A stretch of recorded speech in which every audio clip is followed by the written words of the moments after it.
سوالات کا سلسلہ آگے بڑھاتے ہیں. علامہ صاحب، ایک شہید کے غسل اور کفن کے بارے میں کیا احکامات ہیں؟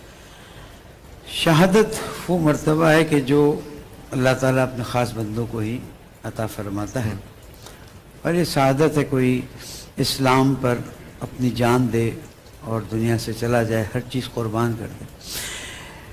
شہید کے ایک مرتبے کی بات کر کے پھر غسل و کفن کی بات کرتا ہوں، پھر سوال آگے بڑھے گا تو حضرات بھی بیان فرمائیں گے کہ جب شہید کی روح کو جنت کی طرف لے جایا جاتا ہے تو وہ کہتا ہے میں نے اپنی جان اس کے لیے نہیں دی ہے، اس کے رتبے کو اوپر کیا جاتا ہے، جنت کے سارے مراحل طے کر لیتا ہے، اس پہ بھی وہ کہتا ہے میں اس پہ راضی نہیں ہوں جب تک کہ رضوان اللہ تعالیٰ کی رضایت کا جو مقام ہے مجھے نہ مل جائے. اس لیے کہ دنیا میں میرے پاس سب چیزیں تھی، میں نے سب اللہ تعالیٰ کے لیے چھوڑی، مجھے یہ سب چیزیں نہیں چاہیے، مجھے اللہ تعالیٰ کی رضایت چاہیے.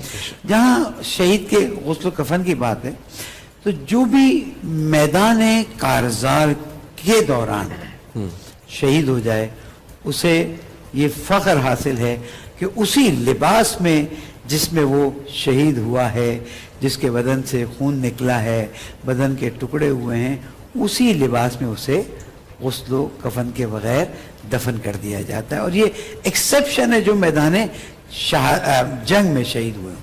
اس کے بعد اگر کوئی زخمی ہے، پیچھے آیا ہے، یا آج ہم اللہ تعالیٰ کی دین کی نصرت کرتے ہوئے، دین کی خدمت کرتے ہوئے کسی بھی طریقے سے اگر دنیا سے چلے جاتے ہیں تو وہ شہادت کا ایک درجہ ہے. علماء اور قاری صاحب ضرور فرمائیں گے، لیکن وہ درجہ نہیں ہے کہ اب اس کا غسل و کفن نہ دیا جائے. اسے غسل و کفن و ہنو تو سب کچھ کیا جائے گا اور پھر دفن کیا جائے گا. البتہ نماز تمام انسانوں کے لیے، اور یعنی جو جنگ کے میدان میں ہو صرف اس کو اسی حالت میں ہی حالت کارزار. مفتی خبیب صاحب کی طرف جانے سے پہلے ہم ایک لائیو کالر مفتی صاحب لینا چاہتے ہیں، آپ کی طرف آتے ہیں. جی السلام علیکم. جی وعلیکم السلام. جی کون بات کر رہے ہیں؟ جی میں مہدی بات کر رہا ہوں کراچی سے. کون بھائی بات کر رہے ہیں کراچی سے؟ جی مہدی بھائی. السلام جی علیکم. مہدی بھائی. وعلیکم السلام. ماشاءاللہ میں آپ کی ٹرانسمیشن کو کافی دنوں سے فالو کر رہا ہوں اور بہت اچھی آپ کی ٹرانسمیشن جاری ہے، خصوصاً جو علماء کا سیگمنٹ ہے وہ مجھے آپ کا بہت پسند ہے. اور آج کے دن کے حوالے سے میں آج جب دیکھ رہا تھا تو آپ شہادت کے عنوان پہ گفتگو کر رہے ہیں تو مجھے بہت جو ہے نا وہ حیرانگی ہوئی کہ کتنا کوئی ایک حالات حاضرہ کے حساب سے آپ کس طریقے سے پورا مینج کریں اور میں تو آج کے حالات کے حوالے سے بات کر رہا ہوں. میرا سوال ہے جو ہمارے پینلسٹ ہیں آج ان سے، میں ان سے یہ پوچھنا چاہ رہا ہوں کہ ہم دیکھ رہے ہیں مسلسل 2-3 سالوں سے جو بین الاقوامی طور پر حالات ہیں اور اس میں جو ہے نا ایران کے اوپر مسلسل ہم دیکھ رہے ہیں کہ بمباری ایران کی قیادت مرتی جا رہی ہے. تو ایسے میں پھر مایوسی بھی پھیلتی ہے، پھر سب کہتے ہیں کہ اگر ایران حق پر ہے تو وہ مرتے کیوں جا رہے ہیں اور ایرانی بچوں کی جاسوسی کیوں ہو رہی ہے، ان کو مارا کیوں جا رہا ہے. جیسے میں دیکھا کہ ایران کے جو سپریم لیڈر ہیں ان کو بھی مارا گیا، پھر کہہ رہے ہیں کہ ان کی جاسوسی ہوتی ہے. اگر حق پر ہے تو ان کو مارا ہی کیوں جا رہا ہے، وہ مرتے ہی جا رہے ہیں، ان کے لیے تو کیوں بات کر رہا ہے. مفتی خبیب صاحب سے میں اس کا جواب طلب. کچھ وہ جاننا چاہ رہے ہیں کہ حالات کے پچھلے کچھ سالوں سے مسلمانوں کے ساتھ ہی ایسا کیوں ہو رہا ہے. ایران میں ہوا تو مسلمان ہی ہر دفعہ اس چیز کے شکار کیوں بن رہے ہیں؟ فلسطین میں سب سے بڑا مسئلہ یہ ہے کہ ہم جدا جدا ہیں، ہم الگ الگ ہیں. جب یہ مٹھی بند ہو جائے گی تب پاور میں آ جائے گی. ہم الگ الگ لڑ رہے ہیں، ہم نے الگ الگ جنگیں لی ہوئی ہیں، الگ الگ لڑائیاں لی ہوئی ہیں. جب یہ 57 اسلامی ممالک کا اتحاد اور اتفاق ہو جائے گا، جب یہ جنگ سب کی مشترکہ جنگ بن جائے گی، اس کے بعد انشاءاللہ ہمارے اوپر اللہ کی توفیق سے زوال نہیں آئے گا. جب ہم ایک پلیٹ فارم کے اوپر آ جائیں گے. تو مفتی صاحب ابھی کہہ رہے ہیں کہ آپس میں اتحاد نہیں ہے، یونٹی نہیں ہے. وَاعْتَصِمُوا بِحَبْلِ اللَّهِ جَمِيعًا وَلَا تَفَرَّقُوا. یہ وقت اتحاد کا وقت ہے، یہ وقت اجتماعیت کا وقت ہے، انفرادیت کا وقت نہیں ہے. ایسی کیا وجہ ہے کہ جب بھی ایسے معاملے ہوتے ہیں کہیں نہ کوئی اپنا ہی کوئی اندر ملا ہوا ہوتا ہے؟ اس کی کیا وجہ ہے؟ اللہ اکبر. کیا ایمان کی کمزوری ہے؟ آپس میں اتنے قریبی لوگ بھی کیسے کر لیتے ہیں؟ دیکھیں منافقت تو ہر دور میں رہی ہے. मुनाफिकून नाज़िल हो। बिल्कुल, और मुनाफिकीन तो सुभान अल्लाह के फि दर्किल अस्फली मिनन नार, जहन्नुम के सबसे निचले दर्जे के अंदर ऐसे लोग होंगे कि जो मुनाफिकत करते हैं, जो बीच के लोग होते हैं, जो कहते हैं कि जी हम आपके साथ भी हैं, उनके साथ कहते हैं हम आपके साथ आपके साथ भी हैं, जी। ये मुनाफिकत है और ये जहन्नुम के सबसे निचले दर्जे के अंदर होंगे। अच्छा जनाब, मैं खुबैब साहब से एक सवाल पूछना चाह रहा था, पहले जहाँ गुफ्तगू बीच में सवालत का सिलसिला था, जैसे भी अपने जहन्नुम के अंदर मुनाफिकीन सबसे निचले दर्जे पे होंगे, एक शहीद वो जन्नत में किस दर्जे पर हो? सुभान अल्लाह।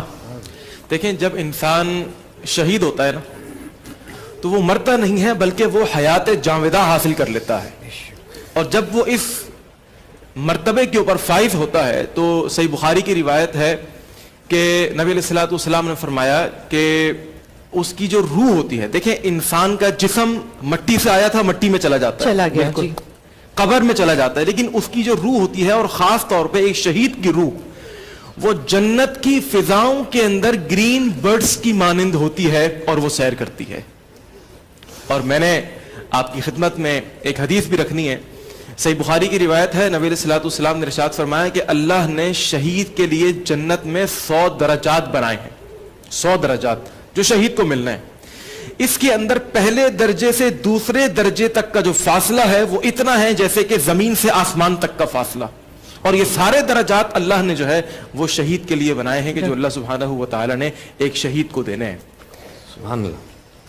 जी हिबा, आप जी मैं मुफ्ती मोहम्मद यूनुस साहब से करना चाहूँगी कि कुरानी आयात में जो शहादत के दर्जे हैं उसको किस तरह बयान किया गया, आप उस पर थोड़ी रोशनी डालें। बिस्मिल्लाह वस्सलातु वस्सलामु अला रसूलिल्लाह व अला आलिहि व सहाबिही अजमाइन व बाद।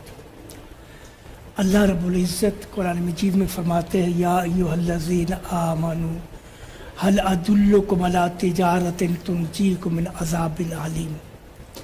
ईमान वालों, मैं तुमको ऐसी तिजारत न बताऊं जो तुम्हें दर्दनाक अजाब से बचा ले। वो क्या?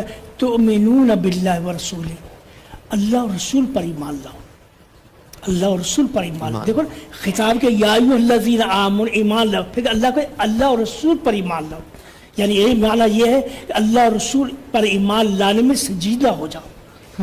ये ना कोई मैं मान कर रहे जो मैं मानता हूँ जी मानता, लेकिन आप उसे कबूल नहीं करते। तो मिनून बिल्लाहि व रसूलिही व तुजाहिदून फी सबीलिल्लाह, अल्लाह की राह में जिहाद करो, अल्लाह की राह में जिहाद करो, बिअमवालिकुम व अनफुसिकुम, अपने मालों के साथ और अपने जानों के साथ। आप अल्लाह की राह में अपना माल खर्च करो। इस्लाम को माल की जरूरत है, अपना माल खर्च करो। इस्लाम को तुम्हारी जान की जरूरत है, अपनी जान को इस्लाम से ज्यादा अजीज मत समझो। ज़ालिकुम खैरुल लकुम इन कुंतुम तालमून, ये तुम्हारे लिए बेहतर है। तो इंसान को चाहिए कि अपना अकीदा, अपना दीन जो है, बात चीज़ जो ऐसी होती है जो इंसान को अपनी जान से बढ़कर अजीज होती है। ईमान है, ईमान की हिफाजत अपनी जान से बढ़कर अजीज है। अगर आपका ईमान नहीं आया तो जिंदगी का क्या फायदा? इस इज्जत ऐसी रसूल ने फरमाया, मन क़ुतिला दूना इर्दी फहुव शहीद, जो शख्स अपनी इज्जत की दफा करते हुए मारा गया वो शहीद है।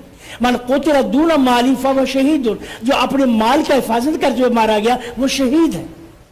समझ ना? इस्लाम ने शहादत का दर्जा, जो आपका हक है उसकी हिफाजत के लिए जो आपकी जान जाएगी, आप शहादत के दर्जे में हो। समझे ना? तो ये चीज़ जो है इसको आपने फरमाया था कफन और दफन के बारे में जी। हज़रत मसअब बिन उमैर रज़ियल्लाहु ताला जब ग़ज़वा उहद में उनकी शहादत हुई तो रसूल अकरम सल्लल्लाहु अलैहि वसल्लम का लाश लाया गया। हज़रत मसअब बिन उमैर वो हस्ती है जो मदीने में आए और उन्हें रसूल अकरम से आने से पहले सारा मदीना मुसलमान कर दिया था। सुभान अल्लाह। इतने अजीम इंसान थे। तो इसलिए कहते हैं मदीने को कुरान ने फतह किया, कुरान ने फतह किया। तो हज़रत मसअब बिन उमैर रज़ियल्लाहु ताला ग़ज़वा उहद में जब शहीद हुए तो उनका लाशा लाया गया रसूल अकरम के सामने, तो खून से लथपथ है, तो आपके ऊपर एक चादर आपको डाली गई। जब चादर पूरी नहीं आ रही, आपके सर को ढांपते हैं, पाँव नंगे हो जाते हैं, पाँव ढांपते हैं, सर नंगा हो जाता है। रसूल अकरम ने फरमाया सर ढांप दो, पाँव पर अज़खर रख दो, घास रख दो। इसी तरह आपको दफन किया गया।